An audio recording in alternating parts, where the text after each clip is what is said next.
बिस्मिल्लाहिर्रहमानिर्रहीम, अस्सलाम वालेकुम। हाफिज महमूद मोहिउद्दीन आइल्स की स्पीकिंग क्लास थर्ड के साथ आपके सामने हाजिर है। उम्मीद करता हूं आपको मेरी पहली और दूसरी क्लास पसंद आई होगी। आज की क्लास तीसरी क्लास है जिसमें हम बहुत ही बेहतरीन, बहुत ही आला चीजें करने जा रहे हैं। आज की क्लास का तबसरा हम आइल्स स्पीकिंग में पूछे जाने वाले उन क्वेश्चंस पर करेंगे जो बहुत ही ज्यादा रिपीटेडली बार बार पूछे जाते हैं। मैं पहले वो सवालात यहां पे डिस्कस करूंगा और फिर आज का लेक्चर मैं यहां पे डिस्कस करूंगा। देखिए, आइल्स की स्पीकिंग में, इंटरव्यू में, पहले टास्क में, सेकंड टास्क में, थर्ड टास्क में, या किसी भी किस्म के इंटरव्यू में, चाहे वो एम्बेसी टेस्ट हो, चाहे वो B1 या B2 हो, उसमें एक सवाल बहुत ज्यादा पूछा जाता है, बहुत ज्यादा पूछा जाता है। अब यूं समझ लें 60% इंटरव्यू उसी पर ही बेस करता है, और वो सवाल है डू और डस का इस्तेमाल करते हुए। डू और डस का इस्तेमाल करते हुए, यानी ये वो दो हेल्पिंग वर्ब है जिनका इस्तेमाल करते हुए वो आपसे बहुत ज्यादा रिपीटेडली सवालात करेंगे। तो आज हमारा लेक्चर इसी से रिलेटेड रहेगा। तो आज की वीडियो में हम डू और डस से मुतल्लक डाटा आपको फ्राहम करेंगे। फॉर एग्जाम्पल, पहले वीडियो में हमने पढ़ा था बेसिक ऑफ इंग्लिश लैंग्वेज आइल्स के लिए। सेकंड वीडियो में मैंने आपको फर्स्ट फॉर्म ऑफ वर्ब और कुछ वर्ब का, कुछ सब्जेक्ट का, कुछ ऑब्जेक्ट के बारे में, वर्ब और हेल्पिंग वर्ब के बारे में डाटा प्रोवाइड किया था। ये तो थी आपकी जनरल नॉलेज के तौर पे, आपके कुछ नॉलेज जो आपको आना जरूरी था। अब की जो चीज है वो बहुत ज्यादा इंपॉर्टेंट है। आज के बाद आप डू और डस के सवालात देने के काबिल हो जाएंगे। अब देखिए, सबसे पहली सीढ़ी ये है कि आप इसके सवालात के जवाब देने शुरू हो जाएं, तो जितना मर्जी बड़ा कर लें कोई प्रॉब्लम नहीं है। इंशाल्लाह आपको बड़ा मजा आएगा। तो बढ़ते हैं अपने लेक्चर की तरफ। देखिए, गौर कीजिएगा, जो मेरे बच्चे इधर भी बैठे हैं वो भी बहुत ही तवज्जो से सीखिएगा। डू और डस को हम फिलहाल मिटा देते हैं। अब मैं क्या कर रहा हूं, यहां पे मैं 3 टेबल बना रहा हूं। मैं क्या कर रहा हूं, 3 टेबल बना रहा हूं। एक मिनट रुकिएगा, ठीक है। अभी आपके सामने मैंने 3 रोज, 3 लाइनें यहां पे लगा दी। अब इसको मैं नंबर 1 कहता हूं, नंबर 2 और नंबर 3। अब देखिएगा, इसमें मैं बहुत ही खूबसूरत चीज आपको समझाऊंगा। अब मैंने आपको कहा था कि इस एक स्ट्रेटेजी को करने से आपको डू और डस का बेहतरीन इस्तेमाल आ जाएगा। इसके सवालात समझना शुरू हो जाएंगे, अल्टीमेटली आप इसके आंसर भी देने लग पड़ जाएंगे। लेकिन उससे पहले थोड़ा सा अपना दिमाग घुमाए वर्ब की तरफ। वर्ब को याद करने की कोशिश करें कि वर्ब किसी भी ऐसे लफ्ज को कहा जाता है जो फिक्रे में काम के तौर पे हमारे सामने मौजूद हो, काम हो रहा हो। ठीक है जी, यानी जैसे करना, खेलना, कूदना। और उर्दू में इसकी पहचान यह है कि इसके आखिर में नून अलिफ ना आता है। फिर जब यहां तक हमें पता चल गया, मैं बता क्यों रहा हूं, बात की बात है। फिर हमें पता है जो भी लफ्ज वर्ब होता है उसकी कितनी हालतें होती हैं, उसकी 4 हालतें होती हैं। प्रेजेंट, पास्ट, पास्ट पार्टिसिपल और प्रेजेंट पार्टिसिपल। अब 4 हालतें होती हैं, तो ये क्यों बता रहा हूं मैं। आज का ये टेबल पहली हालत में है। डू और डस के सवालात वर्ब की पहली फॉर्म को लेकर करते हैं। अब देखिए, मैं यहां पे फॉर्म ऑफ वर्ब्स लिखता हूं और फॉर्म ऑफ वर्ब से आपको 2 जिन निकाल के दिखाऊंगा। ठीक है जी। देखिए, सबसे पहले मैं यहां पे लिखता हूं रीड, इसका मतलब लिख देता हूं पढ़ना। फिर मैं यहां पे लिख देता हूं राइट, इसका मतलब मैं यहां लिख देता हूं लिखना। ठीक है। फिर मैं लिख देता हूं स्लीप, इसका मतलब मैं लिख देता हूं सोना। फिर मैं लिख देता हूं गो, इसका मतलब है जाना। ठीक है। फिर मैं यहां पे लिख देता हूं क्लोज, इसका मतलब है बंद करना। ठीक है। और ये आपके सामने वर्ब है। फिर मैं लिख देता हूं ड्रिंक, इसका मतलब क्या है, पीना। ये वर्ब है। ठीक है। अब तवज्जो करनी है आपने जरा। अब ये देखिएगा, मैंने आपके सामने वर्ब लिखे और कुछ नहीं लिखा। ये वर्ब आपको याद करने पड़ेंगे, जैसे read, read, read, write, wrote, written, sleep, slept, slept, go, went, gone, close, closed, closed, और ड्रिंक, ड्रैंक और ड्रंक। ये तो दूसरी कोई राय नहीं ना, समझ आ गई। अब जहां पे इसका मतलब पढ़ना, लिखना, सोना, जाना, बंद करना है, इसी फॉर्म ऑफ वर्ब का पहले टेबल का, वहां पे इसका एक और भी मतलब है जो कि मैंने पिछली वीडियो में बताया था। फॉर एग्जांपल, अगर मैं लिखूं रीड इट, तो जहां पे इसका मतलब पढ़ना है, इसका मतलब क्या हो जाएगा, रीड इट, पढ़ो इसे। ये हुक्म है। क्या एक और मतलब हो गया, पढ़ो। ये एक और मतलब हो गया, गौर कीजिएगा। यानी जहां पे रीड का मतलब होता है पढ़ना, वहीं पे रीड का मतलब क्या होता है, पढ़ो। अगर मैं तुम्हें कहूं रीड, इसका मतलब क्या है, पढ़ो। रीड इट, इसे पढ़ो। क्लियर। फिर इसी तरह राइट, लिखना, इसका एक और मतलब क्या होगा, राइट इट, लिखो। राइट क्या है, लिखो, दूसरा मतलब हो गया। फिर अगर मैं कहता हूं गो, फिर मैं कहता हूं गो, जाना, ठीक है, जाना, लेकिन इसका एक और भी मतलब है, क्या है, गो देयर, वहां जाओ, गो देयर, वहां जाओ। सो इसी तरह मैं कहता हूं क्लोज, बंद करना, आप मुझे बताएंगे इसका क्या बनेगा, क्लोज द डोर, बंद करो। अब देखिएगा, रीड से पढ़ना और पढ़ो, राइट से लिखो, और स्लीप से सो जाओ, गो से चले जाओ, ठीक है, क्लोज से बंद करो, और ड्रिंक से पी लो। अब देखिएगा, ये एक ही लफ्ज है, उसका दूसरा मानी है, एक ही वर्ब है, उसका दूसरा मानी है। फर्क कितना है कि हम सिर्फ और सिर्फ लहजे में, जैसे हम इसको कह रहे हैं रीड, पढ़ना, रीड इट, इसे पढ़ो, ये मैं इंपेरेटिव सेंटेंसेस हुक्मिया तौर पे इसको इस्तेमाल कर रहा हूं, आप समझ रहे ना बात को। यानी जहां पे वर्ब का पहला सारा टेबल नून अलिफ ना के साथ भरा होता है, उसका एक और मतलब करो भी होता है, जैसे रीड से लिखना, पढ़ो, ठीक है, इसी तरह गो से जाओ या जाना। यहां तक समझ आ गई, क्लियर।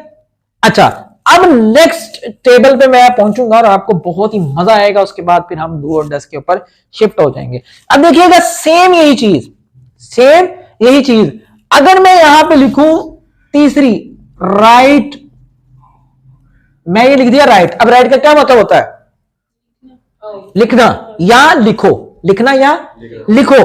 सिर्फ एक काम मैं करूं तो इसका मतलब टोटल चेंज हो जाएगा, सिर्फ एक काम करने से, तो कीजिएगा। अब यहां पे आपने फोकस करना, दोबारा फिर मैं कह रहा हूं, एक काम मैं करने वाला हूं यहां पे, उस एक काम करने के बाद आपके पास इतना सॉलिड डाटा आ जाएगा कि आप हैरान हो जाएंगे।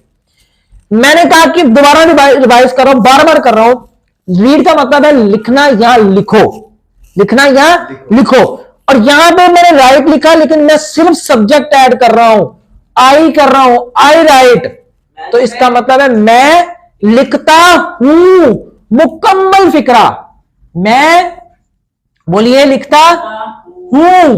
देखिए कितनी सादा सी चीज और कितनी बड़ी चीज हो गई।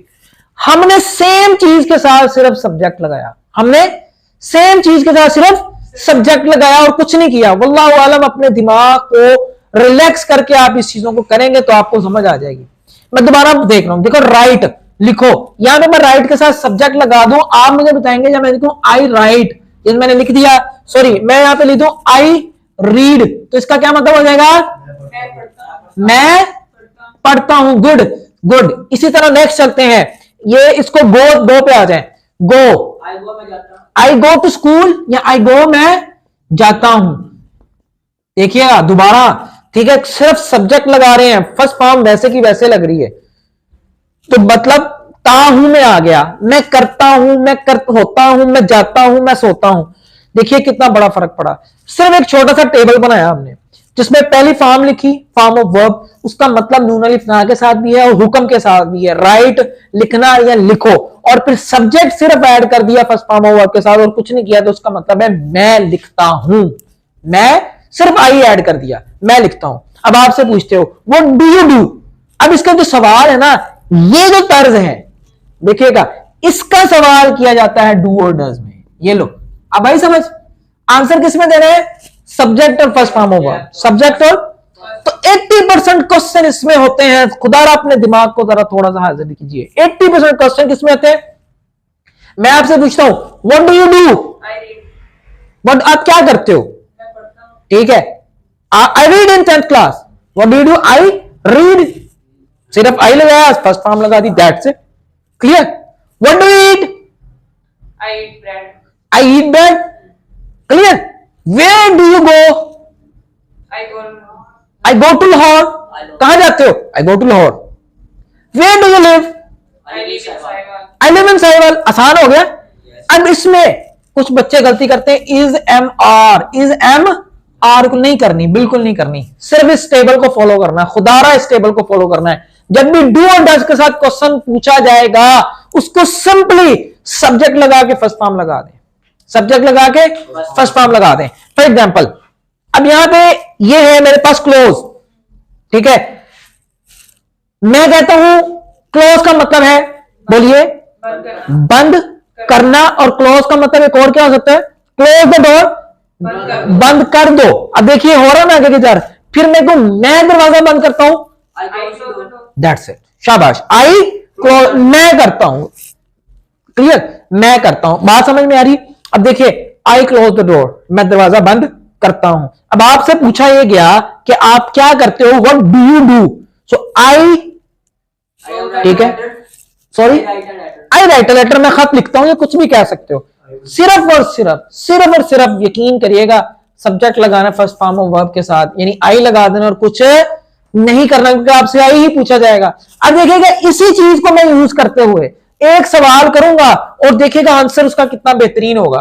वो सवाल बहुत मेन है, देखिए आईएलटीएस की हिस्ट्री में वो सवाल बहुत पूछा जाता है और उसी पैटर्न पर दूसरे सवाल पूछे जाते हैं। अब ये क्वेश्चन है, what do you do in a day, in a normal day, कि आप क्या करते हैं एक दिन में। अब इसका आंसर बहुत से बच्चों को बहुत ही सिंपल है, वो नहीं आ पाता, और यकीन जानिए कि इसी में बहुत से सवालात मैं आपसे पूछूंगा, सिर्फ और सिर्फ यू को, यानी सिर्फ और सिर्फ सब्जेक्ट को चेंज कर दूंगा और सेम आंसर रहेगा, सेम सिनेरियो के साथ आप बहुत से आंसर दे सकते हैं। बहुत ही इंपॉर्टेंट, बहुत ही अहम चीज है, टेबल 3 को यानी सब्जेक्ट के साथ फर्स्ट फॉर्म ऑफ वर्ब को इस्तेमाल करते हुए उसका आंसर इसमें पुट करेंगे। लेकिन याद रखिएगा ता है, ती है ज़हन में लाजमी, और दूसरा डू का आना इंतहाई जरूरी है। देखिए what do you do in a day, for example आप क्या करते हैं, जैसे मैं इसका आंसर देने से पहले मुझे फॉर्म्स और वर्ब्स याद होनी चाहिए। जैसे उठने को कहते हैं सुबह सवेरे, हम कहते हैं, बोलिए गेट अप, क्या होते हैं गेटअप, यहां गेटअप होता है उठना, यानी बिस्तर से उठ जाना, और वेकअप कहते हैं जागना। वेकअप किसे कहते हैं, जागना। तो आप कह सकते हैं wake up and then get up at 6 o'clock, वो बात की बात है, ये मैं सिर्फ फॉर्म ऑफ वर्ब्स बता रहा हूं। फिर उसके बाद मुंह धोने को क्या कहते हैं, वॉश फेस। फिर उसके बाद मुझे बताइए नहाने को क्या कहते हैं, टेक अ बाथ। मैं सिर्फ आपको फॉर्म ऑफ वर्ब बता रहा हूं, टेक अ बाथ भी कह सकते हैं, टेक अ शावर, दोनों ठीक है। फिर उसके बाद हैव ब्रेकफास्ट, ठीक है, या गेट ड्रेस्ड को कहते हैं तैयार होना, कपड़े डालना, गेट ड्रेस्ड, कपड़े। ये सिर्फ फॉर्म ऑफ वर्ब बता रहा हूं, उसके बाद हम इसमें सब्जेक्ट लगा देंगे तो हमारी रूटीन बन जाएगी। लेकिन ये याद आपने लाजमी करना है, गेट अप उठना, वॉश फेस चेहरा धोना, टेक अ बाथ नहाना, हैव ब्रेकफास्ट नाश्ता करना, गेट ड्रेस्ड कपड़े डालना। क्लियर, बात समझ में आ रही है आप लोगों को। और इसी तरह अब इसमें अगर एक चीज ऐड करना चाहें, जैसे आप नमाज पढ़ते हैं, वुजू करते हैं, सो आप कह सकते हैं कि ड्यू एब्ल्यूशन, एब्ल्यूशन, एब्ल्यूशन कहते हैं वुजू करना, वुजू करना। ऑफर प्रेयर, ऑफर नमाज पढ़ना, ठीक है। ये सिर्फ फॉर्म ऑफ वर्ब्स हैं, यानी डू क्या करता हूं, एब्ल्यूशन वुजू, ऑफर अदा करता हूं, प्रेयर नमाज, ठीक है। अब ये आपके सामने चीजें आ गई हैं, मॉर्निंग एक्टिविटी। तो आपने मॉर्निंग एक्टिविटी बतानी है तो सारी बात है, इन डे के लिए सबसे पहले मॉर्निंग एक्टिविटी बताएंगे। तो ये आपने फॉर्म ऑफ वर्ब्स याद कर ली, गेट अप का मतलब उठना होता है, वेकअप का मतलब जागना होता है, टेक अ बाथ का मतलब है नहाना होता है, हैव अ ब्रेकफास्ट का मतलब होता है नाश्ता करना, गेट ड्रेस्ड का मतलब क्या होता है, कपड़े डालना, तैयार हो जाना, डू एब्ल्यूशन का मतलब है वुदू करना, और ऑफर प्रेयर का मतलब है नमाज पढ़ना। तो जब ये चीज आप याद कर लेंगे तो इसका आंसर देने के लिए सिर्फ क्या करेंगे, आप सिर्फ और सिर्फ सब्जेक्ट ऐड कर देंगे। जैसे आई गेट अप मैं उठता हूं, आई वॉश माई फेस मैं चेहरा धोता हूं, आई टेक अ बाथ मैं नहाता हूं, आई हैव ब्रेकफास्ट मैं नाश्ता करता हूं, आई गेट ड्रेस्ड मैं कपड़े पहनता हूं या तैयार होता हूं, आई डू एब्ल्यूशन मैं वुदू करता हूं, आई ऑफर प्रेयर मैं नमाज पढ़ता हूं। देखिए कितना आसान है कि नहीं, ईमानदारी से बताए, कुछ नहीं करना, सिर्फ फॉर्म को वर्ब याद करके आई लगा दें and that's it. For example Majeed मैं क्या करता हूं, I use internet, clear, I spend time, spend का मतलब होता है गुजारना, ये भी एक वर्ब है, स्पेंड, मैं स्पेंड करता हूं time with my friends, clear. I play, play भी एक फॉर्म ऑफ वर्ब है पहली, आई प्ले सिर्फ, आई स्पेंड, मैं आई प्ले मैं क्रिकेट खेलता हूं, क्लियर। सो ये वो चीजें हैं जिससे आई लगा के वर्ब लगाते जाएं, आपका काम बन जाएगा। इसको मजीद प्रोफेशनल कैसे करना ये बात की बात है, पहले इस पे कमांड हासिल कर लें, पहले इस पे कमांड हासिल कर लें। अब आप समझ रहे हैं मैं क्या कहना चाह रहा हूं, इस पे मजीद हम इंशाल्लाह इसको जो है ना वो मजीद चमकाते जाएंगे और आप इससे मजीद खूबसूरत बनाते चले जाएंगे। क्लियर। अब उसमें होता क्या है, बच्चे जब डेली रूटीन करते हैं ना, देखिए ये तो है डेली रूटीन के काम। फॉर एग्जाम्पल उठना, गेट अप, फॉर एग्जाम्पल नाश्ता करना है वो ब्रेकफास्ट, वुदू करना, डू अब्लूशन, नमाज पढ़ना, ऑफर प्रेयर।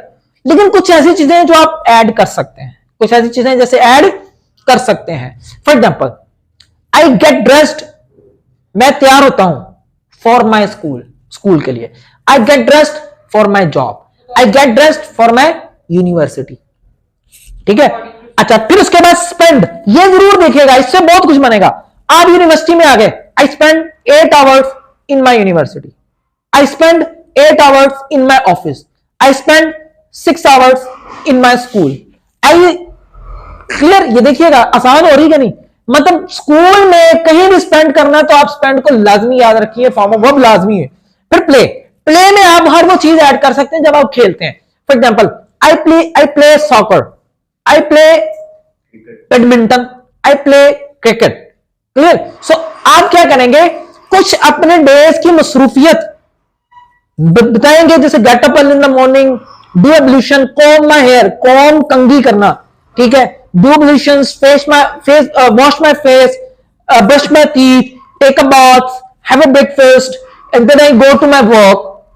क्लियर। अब समझ आ गई। और कुछ हिस्सा आप अपनी अम्यूजमेंट के, इंजॉयमेंट के बताएंगे, उसके लिए आप प्ले कह सकते। For example I play cricket with my friends, I play soccer with my colleagues, I play ludo star with my colleagues, my class fellows. आप इसको जितना चाहें बड़ा कर सकते हैं, लेकिन ये फॉर्म्स ऑफ वर्ब्स तो लाजमी याद करें। फिर हम एक और चीज बहुत यूज करते हैं, एक और वर्ब का इस्तेमाल बहुत ज्यादा होता है डेली रूटीन में, और वो है यूज। वो क्या है, आप क्या क्या यूज करते हैं? I use internet, social media, I use Facebook, TikTok, WhatsApp, Instagram. Clear. तो ये सब चीजें मैं यूज में आ जाएंगी। क्या करें, कुछ ना करें, सिर्फ इन फॉर्म के वर्ड को याद करके इनमें सब पुट करते रहे, आसान होगा कि नहीं होगा। मैं आपको दोबारा बताता हूं। देखिए, I get up in the morning, I wake up, I wash my face and I take a bath, have a breakfast and then I get dressed for my school, I do ablutions and I offer prayer and then I spend 5 hours in my university and then I play cricket with my friends। and ये मैंने क्या किया, use, I use internet, I use WhatsApp, I use TikTok, I use the other social media apps। कोई मसला, आसान हो गया। ये वो चीजें हैं जिसको अगर आप कर लेंगे तो आपके लिए बहुत ही ज्यादा डेली रूटीन बताना आसान हो जाएगी। फॉर एग्जाम्पल, अब वो पूछता है what is a normal day routine of your parents. आपके पेरेंट्स क्या करते हैं, उसको बात सेम इसमें पुट कर सकते हैं, कोई प्रॉब्लम नहीं। वो आपके फ्रेंड के बारे में पूछता है, what do your friend do, कि आपका फ्रेंड क्या करता है, सेम ऐड कर सकते हैं। क्लियर। आई की जगह फ्रेंड ऐड कर सकते हैं, उसके लिए मैं आपको नेक्स्ट वीडियो में बताऊंगा। सो डू के इस्तेमाल में जब भी इस्तेमाल होगा, उसको आंसर जितना भी बड़ा हो, आई के साथ हमेशा फर्स्ट फॉर्म लगा दें तो ता है ती है में आंसर आ जाएगा।